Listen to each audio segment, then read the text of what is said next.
Hello, everyone. Welcome back to the Jay's Fifth Down podcast. I'm your host, Jade, and I'm here today with Aaron Freeman. He's the host of the Locked On Falcons podcast on the Locked On um, Sports Network. Glad to have him on the show. He covers the Falcons. So thank you, Aaron, for coming on. Always a pleasure to talk Falcons with you, Jay. Yeah, of course. So speaking of the Falcons, free agency just opened up, of course, yesterday officially. We had a lot of signings, huge signings, but for the sake of our conversation, we're going to be focusing on the Atlanta Falcons. And they made a splash move at the quarterback position, signing Kirk Cousins, former Vikings, Redskins quarterback, to a four-year, $180 million deal. So I want to hear your thoughts on it. What was your first reaction when you saw it, and then kind of after you digested it for a little bit? Well, it's something that I've been expecting the Falcons to do for a month, and so it was just a question of whether or not they would be able to pull it off. And there was, some reports coming in like late Sunday night before the tampering period came in that gave me a little pause that he might wind up going back to Minnesota because it seemed like it was boiling down to either Kirk Cousins staying in Minnesota and finishing out his career there, or coming to Atlanta and potentially finishing out his career here. And so I was a little nervous, because I felt like if the Falcons didn't land Kirk Cousins, their pivot to another quarterback option would have been a difficult one, just because I don't think there was another option available that make you feel good, either over the team's ability to win right away in year one under Raheem Morris, or that they wouldn't basically be playing this long-term sort of kick the can down the road or punt at the quarterback position that they've been playing the last couple of years and not having a solidified answer there. So because of that, I was very antsy, I guess you could say, over whether or not the Falcons could get Kirk Cousins. And I know it's a little bit of a polarizing pickup for a lot of folks, just because I think a lot of people look at Kirk Cousins as this guy who puts up stats and gets paid a lot of money, but ultimately doesn't necessarily win a ton of football games. I don't know if that's a fair criticism, but like certainly there is a kernel of truth to that. But I think in terms of what he's bringing to Atlanta, he can be a very productive quarterback. He's going to come in and should be able to transition easily to the Zach Robinson offense, given it is a derivative of the Sean McVay offense, which he played, Kirk Cousins that is, in Washington for a couple of years. And then these last couple of years with Kevin O'Connell being another sort of Sean McVay protege. And we've seen him be very productive in that. And you just get a quality quarterback. And the way I've kind of likened it for the Falcons is that you're getting a grown up in the room. You're getting a professional, tried and true quarterback that is going to be able to get the most out of the talent that the Falcons have already assembled, and hopefully the talent that the Falcons continue to assemble on the offensive side of the ball. So ultimately, I was very happy with the addition of Kirk Cousins. I could haggle about, did they pay $5 million or $10 million too much per year? But ultimately, at the end of the day, none of that matters if the team goes out there and wins. And I think Kirk Cousins does give the Falcons a very good chance to do that this year. Yeah, no, you're right. My reactions, when it happened yesterday compared to now, a little bit different. Now, at first, I wasn't too thrilled by it just because of the fact I was thinking longevity-wise, I didn't think it was the best answer, and I guess I asked myself at the time, it's like, okay, well, I guess you have to ask yourself, do the Falcons expect to win within these next couple of years? Because really, those are Kirk's, I feel like his really last good years will be these next couple of years. And so I asked myself, okay, if Atlanta signs him to this deal, brings him in, what do they expect? If they expect him to go out there and be contenders with this roster, then okay, I understand the move. But if they don't, then I was a little skeptical, which is why at first I was thinking Justin Fields might have been their answer. So what were you hearing about as far as why did the whole Fields thing kind of die down from what you heard? Well, I had always been skeptical of the Falcons' interest in Justin Fields, just because I think in a lot of ways, betting on Justin Fields is a similar bet that the Falcons made with Desmond Ridder last year, which is you're betting on the run game and the defense to kind of carry the team, and you're just hoping the quarterback to be good enough. And, I think you can easily make a case that betting on Justin Fields under those circumstances is a better bet than betting on Desmond Ridder. But I think at the end of the day, you're still going to be wondering, do we have a quarterback, right? Justin Fields at this point, 3 years into his career, is still kind of a project at the position, similar to what Desmond Ridder was going into last season. And I don't think the Falcons wanted to bet on a project, especially given, some of the concerns about, is Justin Fields a good scheme fit? Can he operate a high level passing attack, or do you have to kind of lean heavily, as the Bears have done the last couple of seasons, on his running ability as well as the run game to kind of carry your offense? And that's fine, right? But like, I don't think that's the way that the Falcons want to play. I don't think that's the way that is going to allow you to be a consistent and reliably competitive team week in and week out in the NFL. And so I think ultimately that was why the Falcons didn't necessarily go after Justin Fields this offseason. I think, a lot of people, given Justin Fields' youth, given, the relatively low price tag, but the reality of the situation is if you did trade it, hypothetically, if the Falcons did trade for Justin Fields, and brought him into their building and he played well this year, you're going to have to pay him a very similar contract to what you're paying Kirk Cousins. Now, you might feel better about that because you're potentially going to get the prime years of Justin Fields as opposed to the end of Kirk Cousins. But like, I don't know if, I don't think the upside is quite to the degree that people think it is, because I think ultimately, even if Justin Fields is a good quarterback, he's probably not going to be better than what Kirk Cousins is. And so I think at best it's a lateral move, but basically what I'm saying is I think you have a similar ceiling with Justin Fields potentially if he develops, which again I think is a big if, and you have a much lower floor with Justin Fields, because there's a decent chance that he'll continue to kind of be a below average starter, which he's been these last couple of years in Chicago. Yeah, yeah. And I will say, like Justin Fields, yeah, he's got a lot of things he needs to work on. However, we also know that the Bears haven't done him too many favors as far as in the development room, and how they ran things there. But I mean, it's one of those two-way streets type of thing. So we'll see. We'll definitely see how it goes. So yeah, Kirk Cousins is here. So I expect him to start for the Falcons. So now, where does that leave? Do you think Desmond Ritter? Do you think the team keeps him around for the future? I mean, or do they move on after Kirk's years are over? What do you think about that?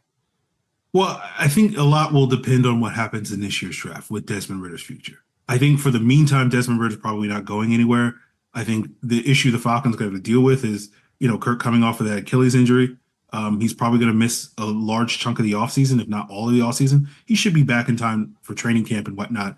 But, I do think having somebody that's in the building that started an NFL game, is valuable as a backup, especially if, as you as we're discussing, the Falcons' goal is to try to win games. And, if Kirk Cousins misses a game or two, you want to be able to win some games. But I think a lot sort of depends on what happens in the draft, right? I do think the Falcons are still going to be in the market for drafting a quarterback, just to have this new regime to have their own heir apparent. Whether that's a first round pick is probably doubtful. But I think as we get later into the draft, this team taking a flyer on a second or third or fourth round quarterback, I think still makes a ton of sense if the board falls a certain way.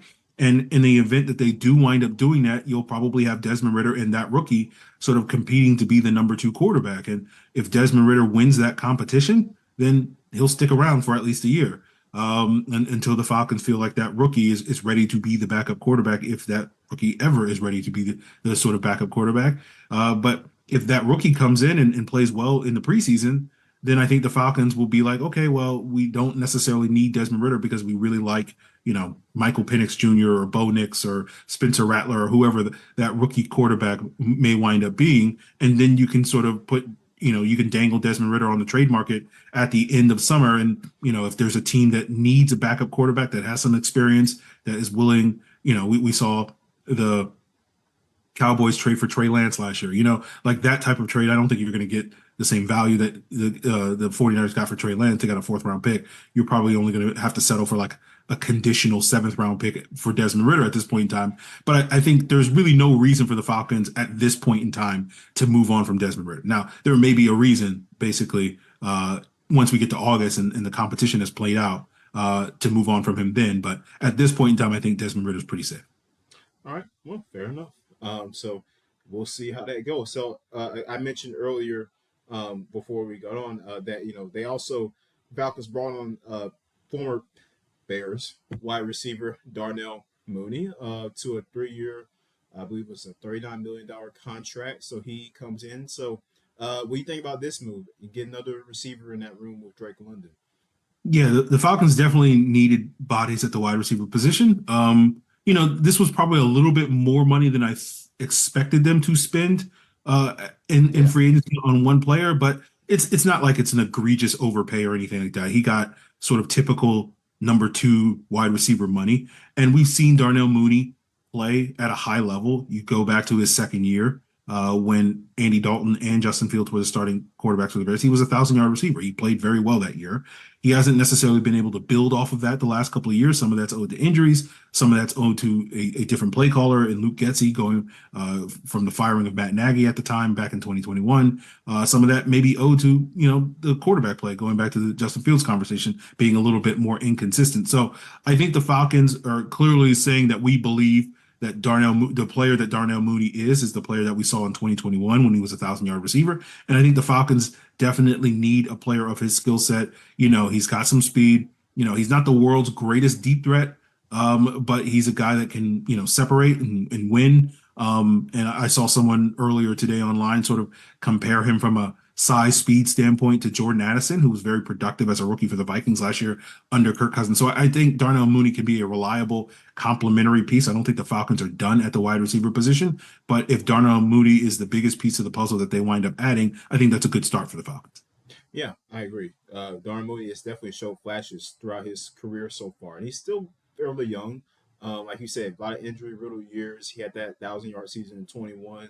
I specifically remember in the times that he played against us, he he played pretty good. But then again, a lot of players tend to play really good against the Falcons. So I don't know what the sample size is there, but he's a decent player. So it should be interesting to see how that works out. Now, let me ask you this: do you think there's a chance that they go receiver at 8, if not defense?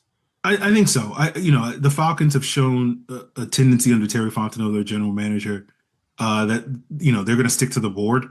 They're not going to necessarily focus too much on need. They do draft for need. That is a misconception when we talk about the best player available draft strategy, as if like they throw need out the window. No, they're looking at need. It's basically the best starter available, right? In terms of what you need, in terms of starters, and I think there's a decent chance that one of the top three wide receivers in this upcoming draft, being Marvin Harrison Jr. out of Ohio State, Malik Neighbors out of LSU, and Rome Odunze out of Washington. One of those guys could be there at 8, and I think the Falcons will be very enticed to draft one of those guys if they're there. But we'll just sort of have to see how the rest of this offseason goes out, in terms of how much more the Falcons are willing to invest at the wide receiver position. But I don't think Darnell Mooney is going to stop you from passing, is going to make you pass on Rome Odunze or Malik Neighbors if they're there. But it does probably decrease the odds that the Falcons do pull the trigger on a wide receiver at this point.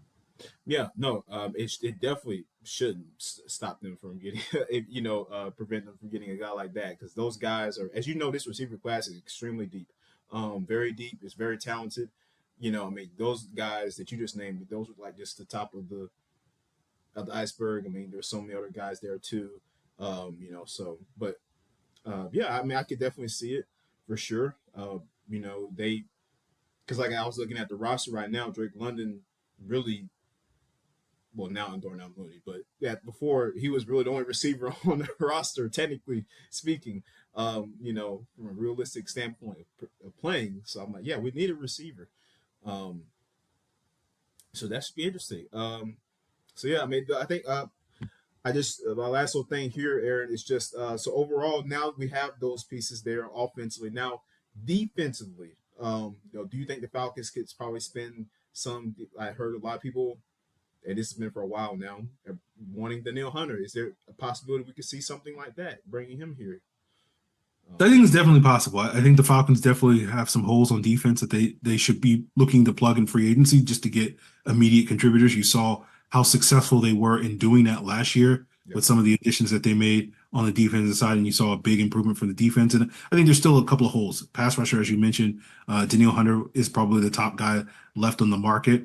We'll see if the Falcons are willing to pony up the price tag for Danielle Hunter. And that was kind of the big issue that I think over the last year, when it's been speculated Danielle Hunter, the Vikings were willing to trade Danielle Hunter. It was always to me a question of whether or not the Falcons, wanted to pay 20 million a year for a 30-year-old pass rusher. But Danielle Hunter is a very good player, so I will certainly not be complaining if the Falcons do decide to go down that road. We haven't had an edge rusher of his talent since John Abraham, so it's been over a decade.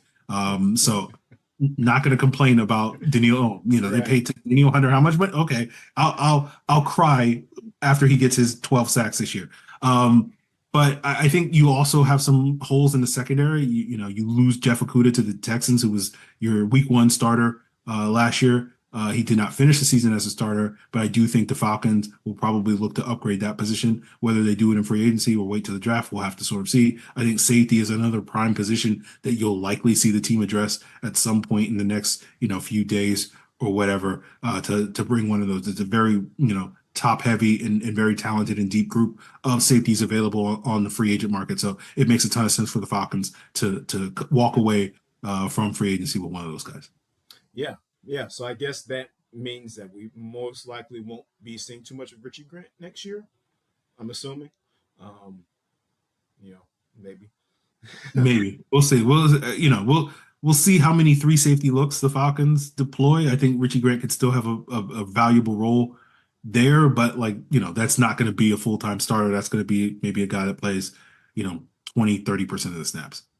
Right, right, yeah, yeah. So I mean, and also, L'Jarius Sneed is still on the market too. I mean, wouldn't mind having him here. A very great corner. So it should be interesting to see what they do. I mean, but I still think the consensus is Atlanta's going to go after edge at 8. A lot of people are picking Dallas Turner, so maybe they go there with him. So yeah, well, yeah, like I said, it pretty much wraps us up, man, for today's show. I just wanted to get your opinion on the Falcons and signing Kirk Cousins to that deal, not to a lot of people's dismay, including mine for a while of not doing Justin Fields. Um, so yeah, thank you for giving your insight, and we appreciate that so much, man. I appreciate you having me on, Jaden. Probably by the time this episode goes up, the Falcons have probably added another player. That's just usually the way it goes in free agency. So, you Yeah, know, you always try to be as topical as you want to be, and then they do something else. You're like, okay, that's that's the life of a podcaster during this time of year. But I definitely appreciate you having me on. of course, man, Talk. no problem. Yeah, absolutely. We'll have you on for sure as we get closer to draft time and everything like that. So we'll see how different the Falcons look within the next couple of months. But thank you, Aaron. We appreciate it, and we will see you. We'll see you soon, man. Absolutely. Thank you, Aaron.